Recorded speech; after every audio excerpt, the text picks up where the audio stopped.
Yeehaw! We are back with another ep on the Daily Vedantic. And today's episode is on satisfaction. Where do we find it? How can we cultivate more of it in our lives? Well, this philosophy is clear. Satisfaction, enjoyment is not in an object, a milestone, an event, a circumstance. Satisfaction and enjoyment, these are internal states. It's your relationship with that object, that event, that circumstance. It is kind of like thinking that the earth is at the center of the universe and the sun is rotating around it.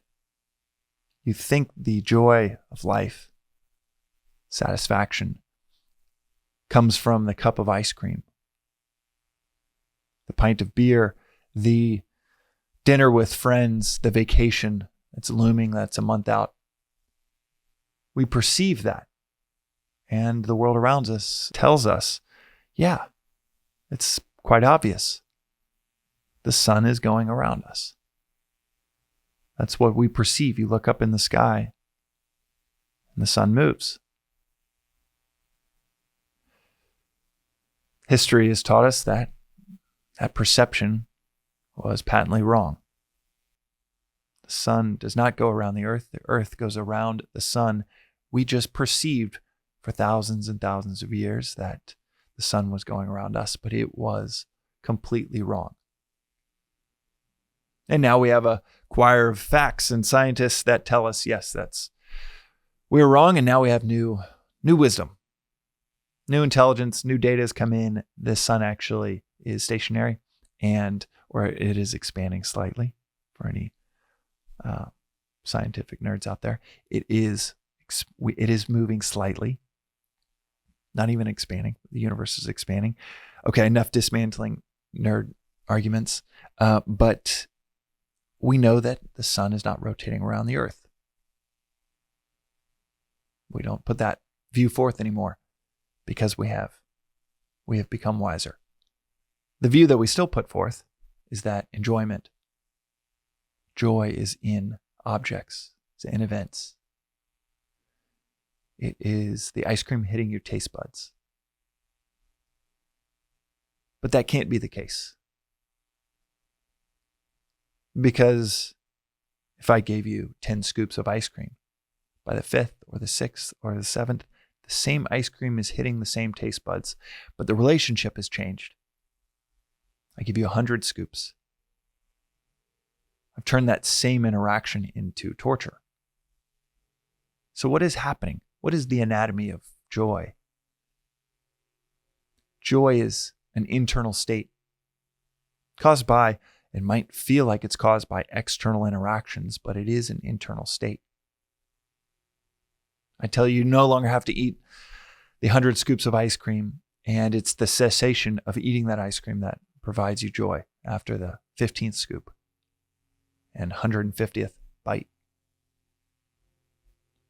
It is the cessation of desire that creates the joy in the first place with that first cup of ice cream. You go to dinner, you're excited, you're going to go to Baskin Robbins after this. You're going to get your favorite flavor. You haven't had it in a couple of weeks. It's going to be amazing. You're working towards that promotion. You're waiting to hear from that significant other or that potential significant other if there's a match between you, and you have this desire. You go to the ice cream place. You go to Baskin Robbins. You're waiting in line. Start doing the ice cream dance. What's really happening? You get the cup. You get the spoon. Take that first bite. The joy is from the cessation of desire, not the acquisition of it. That joy, that peace, the noise is now silenced. The noise from dinner, from waiting in line, looking forward to this ice cream, you've silenced it, and you have this temporary cessation of desire. You're satisfied. But it's not the ice cream hitting your taste buds. It's not the ice cream in your hands. It is an internal state. This temporary bliss. Where there isn't this thought, this desire running amok and creating all this agitation within you. That is what we ultimately desire, is that peace. Desire, as we've said before, I love my mentor, Naval Ravikant, phenomenal investor and founder. And he said, I love this quote that he has, where he said that desire is a contract we make with ourselves to be unhappy until we get what we want. All of our external desires, all of those ice creams, as the Buddhists say, the 10,000 things. You don't want 5 things or 6 things or 18 things. We all want 10,000 things. We just don't hold all 10,000 in our head at one time. But in that pursuit of those 10,000 things, that's 10,000 contracts we have to be unhappy until we get all of those things, until we get those immediate 6, and then those next 10, and then those next 30. Those are all contracts we make with ourselves to be unhappy until we get what we want. What do we really want? It's to be out of that contract. If you're in a contract of unhappiness and happiness is your goal, what do you want? It's to be out of that contract. It's to be rid of this thought of, can't wait to get that ice cream, can't wait to get that ice cream, can't wait to get that ice cream. It's the cessation of desire that gives us that peace that we so desperately seek. And you either cease a desire through eliminating it, no longer wanting that object, or attaining that object. Our society tells us, well, you can't really eliminate a desire. It's like the sun rotating around the earth. We all think like it's in the object. You just have to attain it. You can't get rid of the desire for the nice car, the nice house. You shouldn't get rid of those things. You should just attain them. You should buy them. You should create that circumstance, that vacation, that scenario of bliss. Exhaust, cease that desire through acquisition, not through elimination of that desire. But that is a never-ending path towards those 10,000 things versus refusing to sign more contracts, refusing to add to that list of desires, to cultivate a gratitude for what you currently have instead of a desire for more. So what does this philosophy say about joy beyond it being an internal state? Instead of an exhausting, endless road towards external objects, people, and milestones, it is and it only is an internal state, a mode of being, not a mode of having. That joy, satisfaction, how can we cultivate it to where it isn't just exhausting through experience and acquisition, but cultivate a joy and satisfaction within us? It's not just an understanding that it's not in these external objects, milestones, events. After we understand it's an internal state, how do we create more of it? Well, Swami says this all the time at the ashram. He says, nothing feels as good as doing what you ought to do.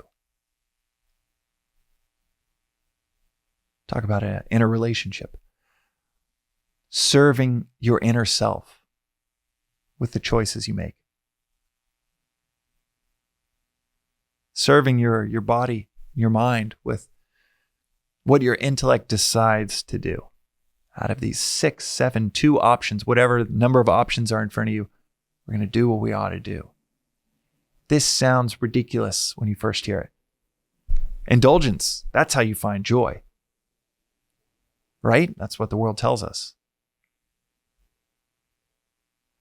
And yet this line is so clear, at least linguistically clear. You've got to see if it actually experientially works for you. But nothing feels as good as doing what you ought to do. And in that vein of seeing if it works for you, when given a choice between an indulgence and perhaps a deliberate duty. Maybe it's, I've got the early afternoon off, or I'm off work at 5:30. Do I plan to go indulgently see a movie, have a few drinks? Or do I say, you know what, I'm going to go to the gym first? Then I can still do those things.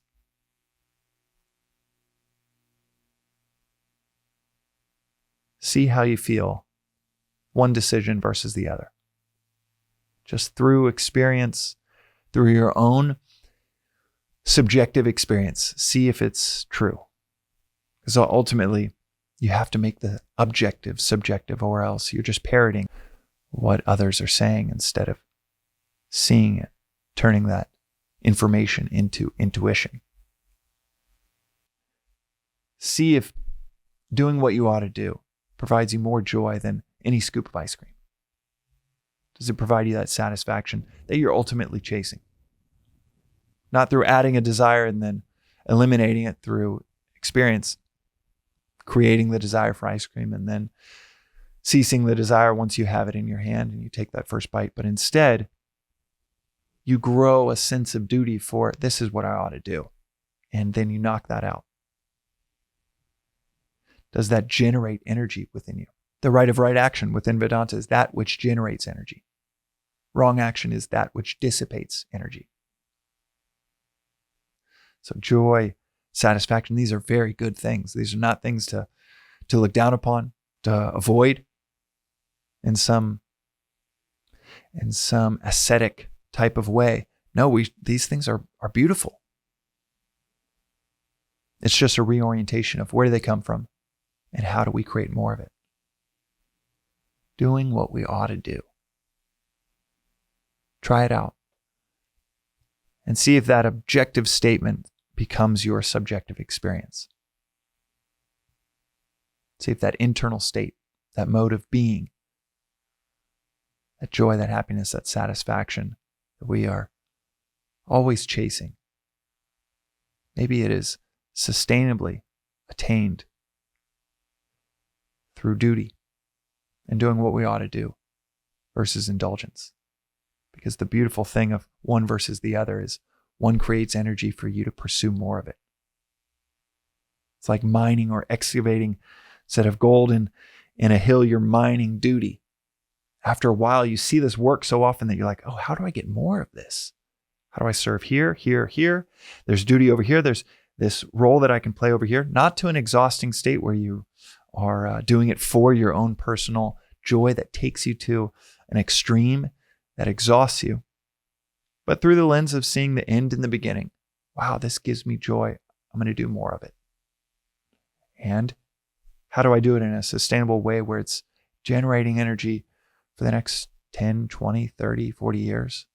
But all the same, how do I pursue the option that generates energy within me and those around me versus the option that, well, everyone says this has joy in it, so I should go buy that. I should go create that scenario. Feet in the sand at the beach on vacation. See if that creates energy within you. I'm all for taking breaks. There's a difference between taking a break that serves a larger mission and indulgence. I'm all for scoops of ice cream, but there is a difference between having a treat and finding that middle path, not being an extreme, finding a moderate path, and chasing an indulgence that actually ruins the very joy that you experience with that object. One builds energy, creates, facilitates more and more joy and satisfaction in our life, and the other dissipates our energy and destroys that joy. But again, none of this matters unless these objective sentences become subjective experiences within your own life. So see over the next week, 2, 3 weeks, how the joy adds up between a choice of something beautiful on the taste buds and a choice of duty and what you ought to do. and see which one provides the most joy within you. That's today's reflection on the Daily Vedantic. We'll see you next time.